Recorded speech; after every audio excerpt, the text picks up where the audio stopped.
Hello, everyone. This is Cheryl York, and I'm coming to you again this week to bring you a new testimony.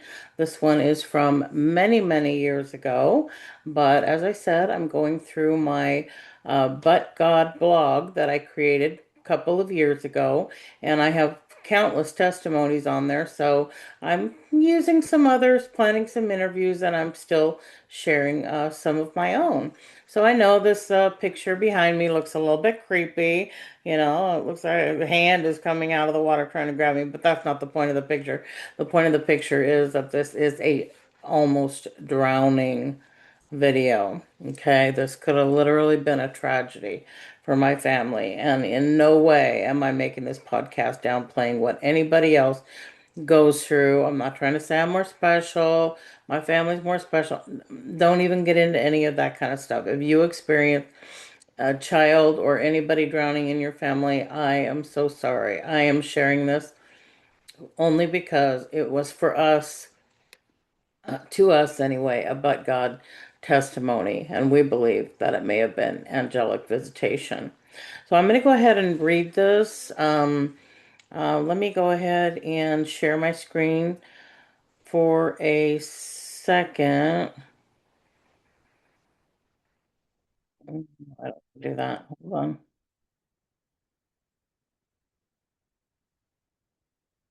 All right. Now, hopefully you see me and hopefully you see my But God blog. So this is my But God blog. What you do is you go to americareimagined.faith and you can actually find it there. And you click on it. It's called the Testimonies blog. And then what I did was I put drowning in, and this is the testimony that came up. Now, I'm not going to read it necessarily from here, but I just wanted to show you all of the, how many testimony. Well, since July of 2024, it looks like is when I started it, and I've added quite a number since, and which many of them are actually mine.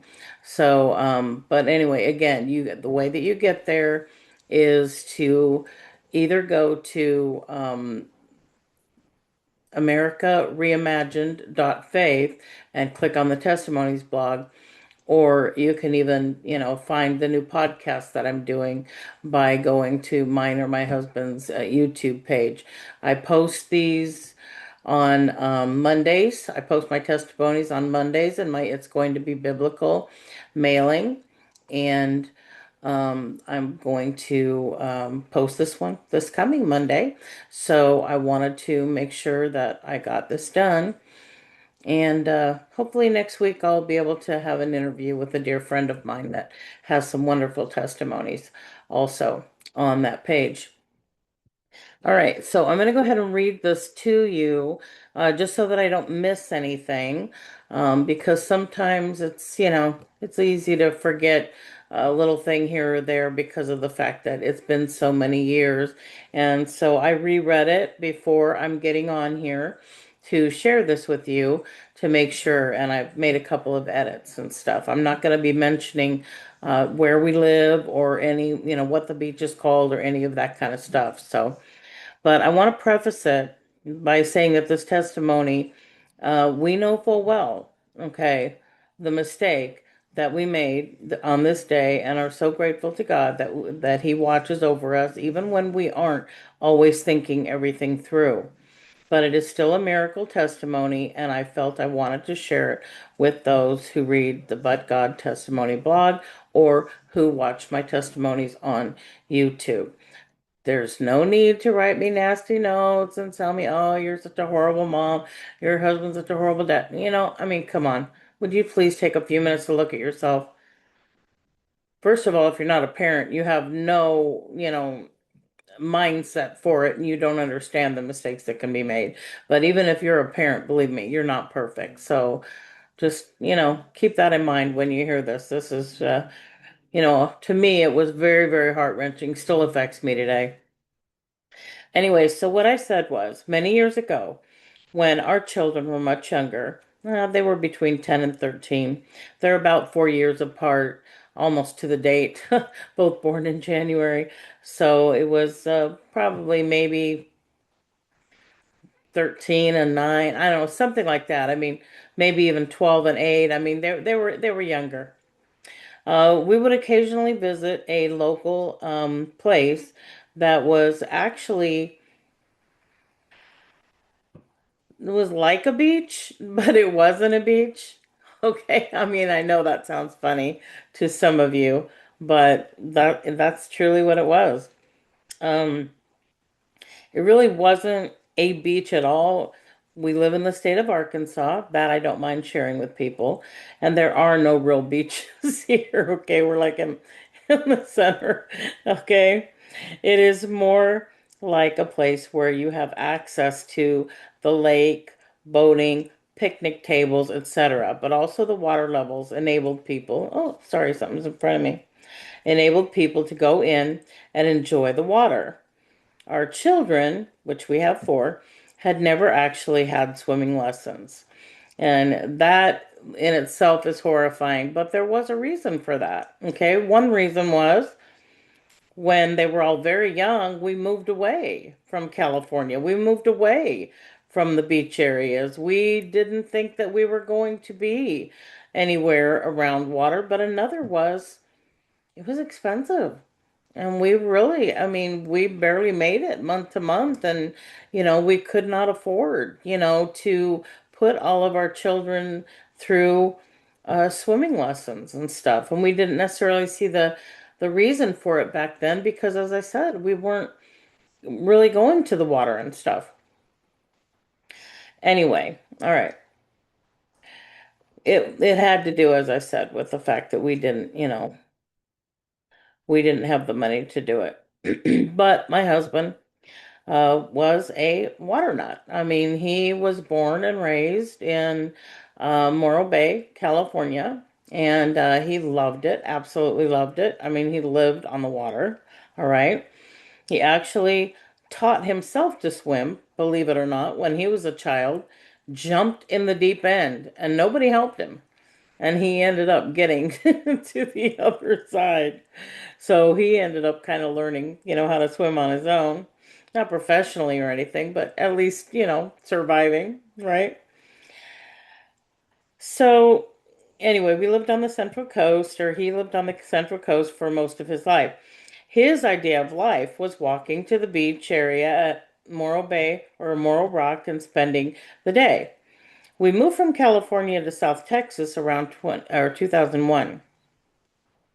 And he loved that even more. The water in California is very cold, and it is cold over there, guys. Whereas the water in Texas was beautifully warm when you went in. Complete night and day difference, okay? It was almost like a sauna. Not necessarily that hot, but it was nice and warm. You could just literally walk right in.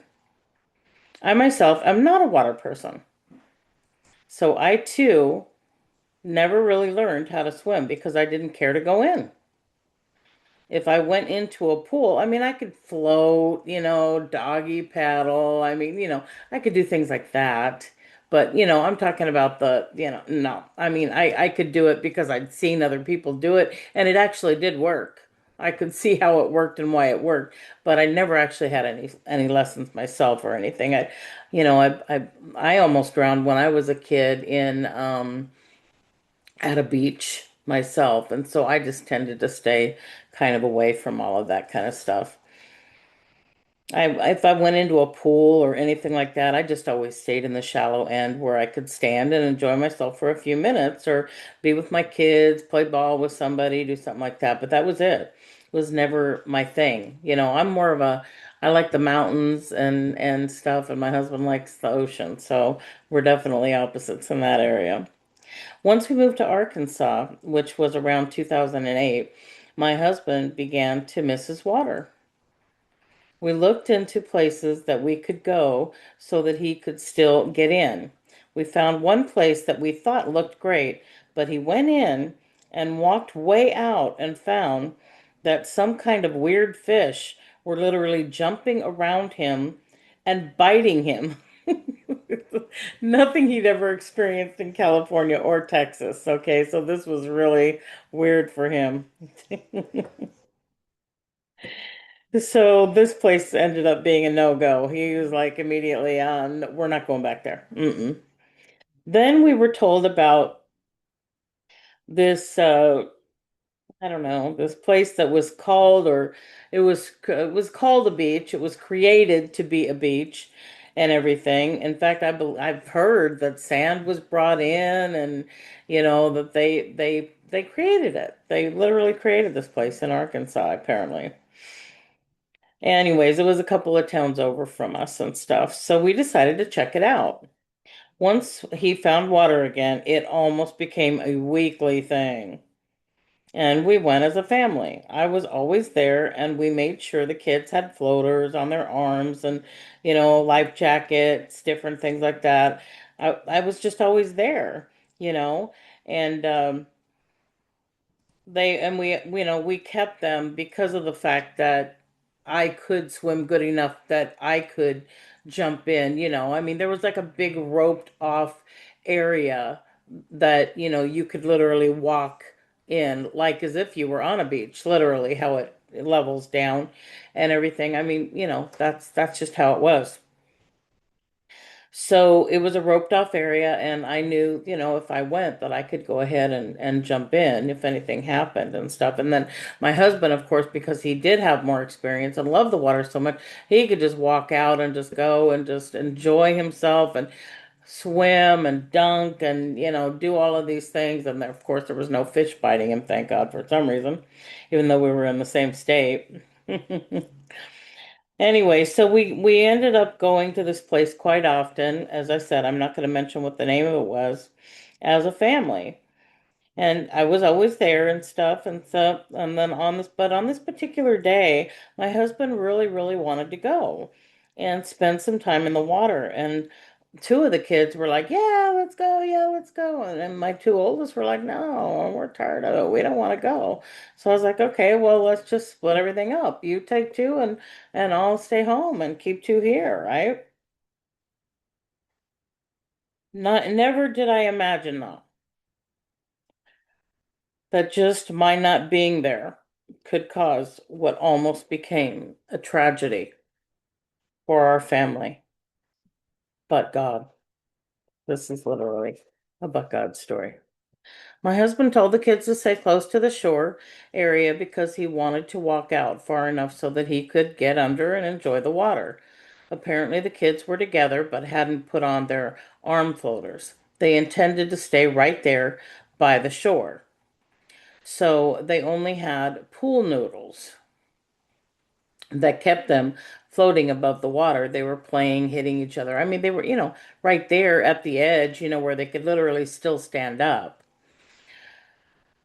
However, while my husband was out several feet in and out, or out of the water, in the water, the kids began to float out further.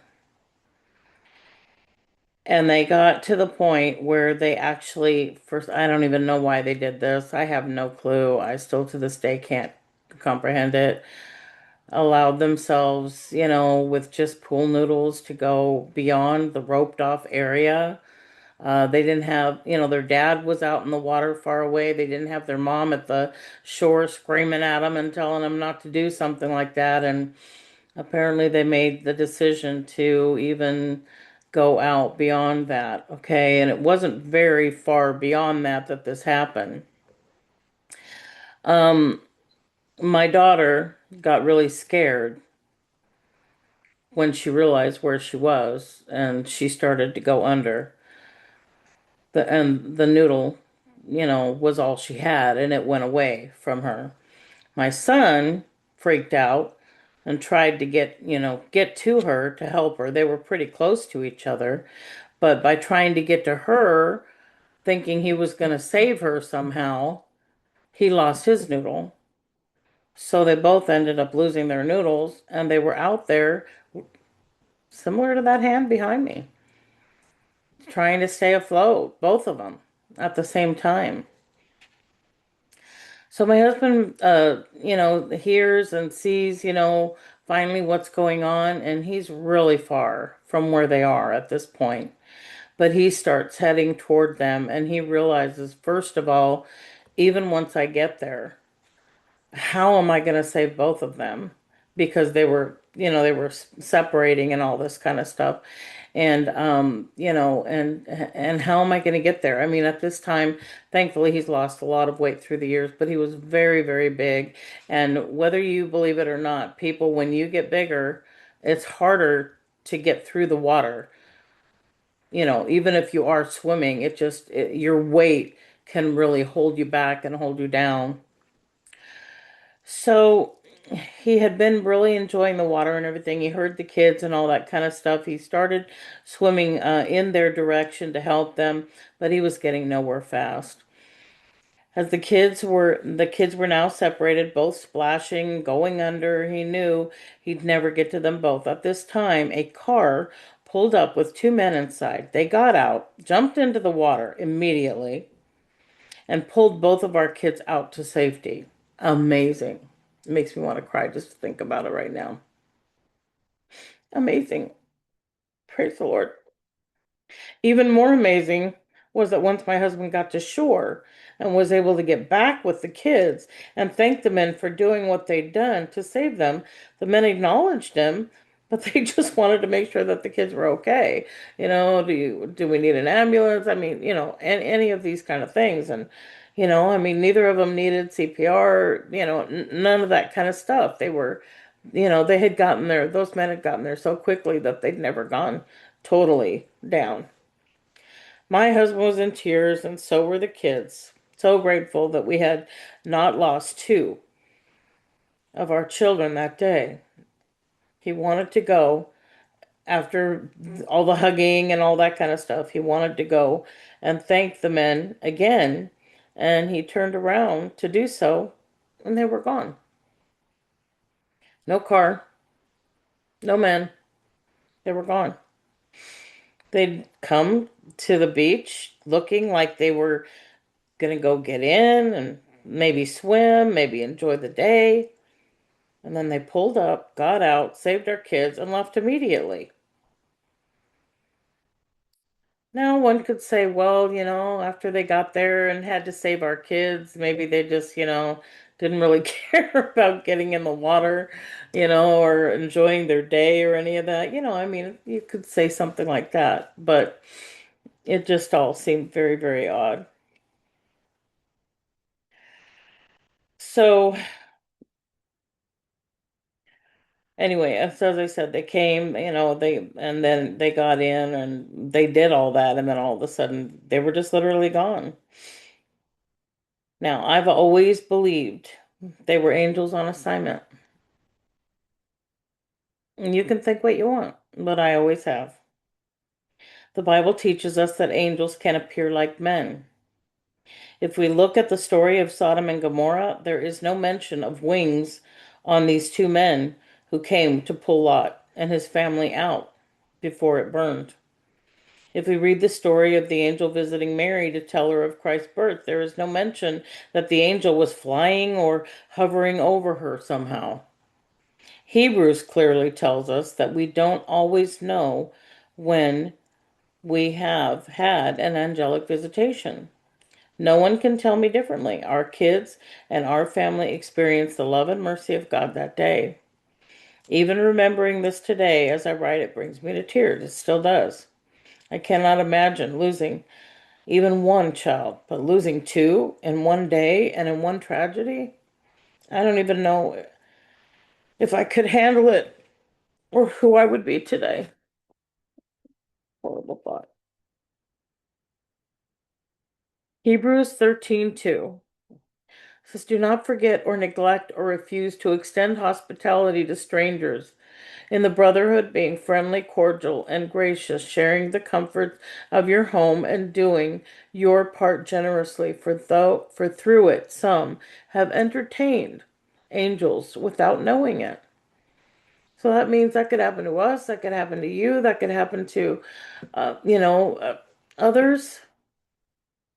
It isn't just a Cheryl York story, right? It literally says that some have entertained angels unawares, not even realizing it. So I pray you see the miracle in this and that you do not judge us harshly. I'm sharing these things because to us they were miracles, not so that people start bashing us for things. We made a huge mistake that day, not realizing how important my presence was to keep a better eye on the kids. And of course, my husband's reason for going was to also enjoy the water himself. So he never imagined this would happen either. He told them where to stay. He made sure that they were staying there before he walked out. And he did not know that they were going to just make their own decisions and go beyond you know, the rope. Or he would have just gone another day or, waited until all of us could go again. We learned a huge lesson that day. But sadly, our two youngest children don't really like going into the water anymore. They kind of ended up becoming like me. I almost drowned when I was really young. I think I was like 5 years old, as I said, at a beach, and I've never really liked the water. So me and my husband are like two different people. He loves the water and loves the beach, the lakes and everything, and I could care less. Stay away. I mean, I don't have to go to the water. I'd rather be in a mountain around trees or on a ranch with horses or something like that than sitting at a beach with sand and water. So if you hear this today and it's going to be biblical subscriber, please consider sending a testimony of what the Lord has done in your life, your family's lives, and especially those that include angelic visitations or miracles, because I will post them on the But God blog. And I could even eventually interview you if you would let me. If you would like to, have a podcast like this done. I'm truly trying to learn how to do that kind of stuff.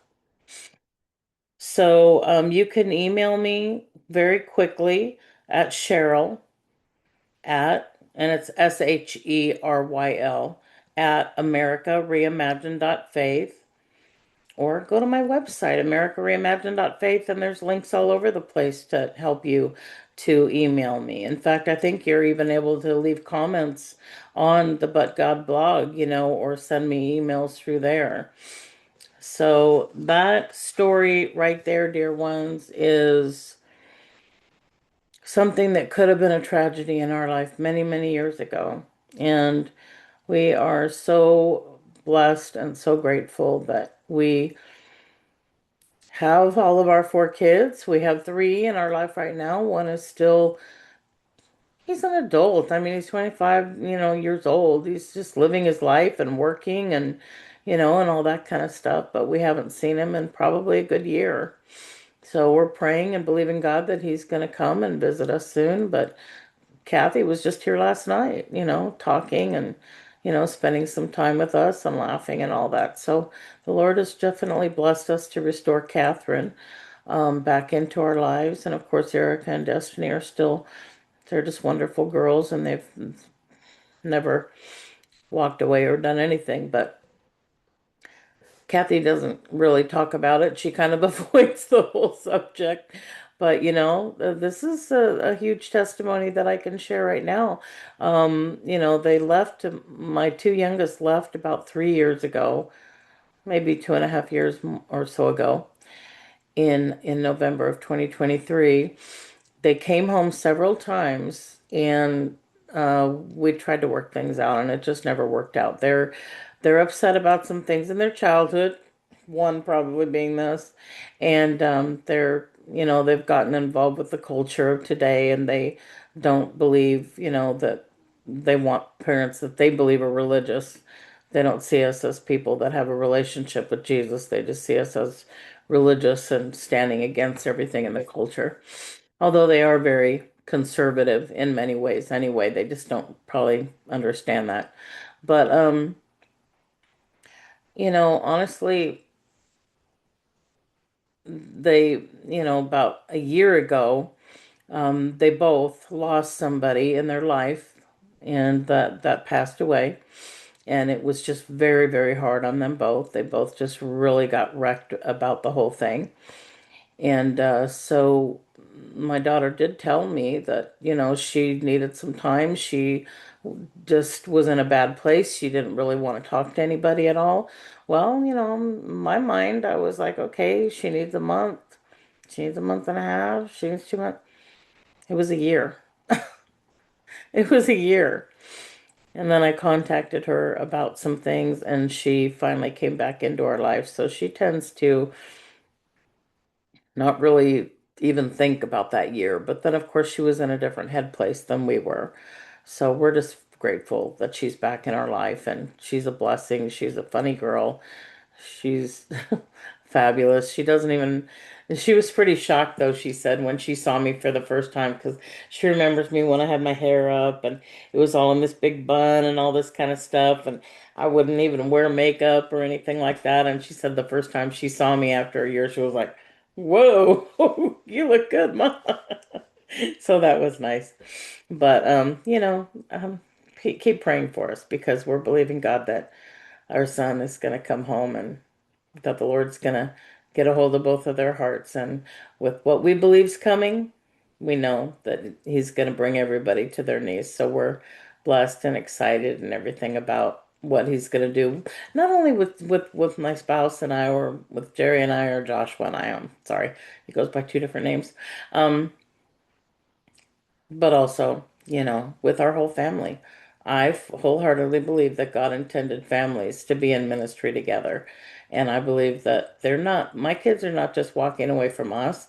They didn't just walk away from having the Lord in their life. They're walking away from a calling and from giftings that He gave to them. So I had to get to the point where I started saying, if you have to bring them to the pig pen, do it. So this isn't a prodigal podcast. This is a but God testimony, and maybe very soon I'll be doing a great but God testimony on my kids both being back with us. And oh, looks like I'm crying here. Sorry about that. I'll be doing one of those. That would be absolutely wonderful, wouldn't it? Maybe I'll even be able to interview one of my kids someday. But anyway, please like, subscribe, and share. I have this on Rumble and on YouTube. I have it on 3 channels, one on Rumble and on 2 different channels on YouTube.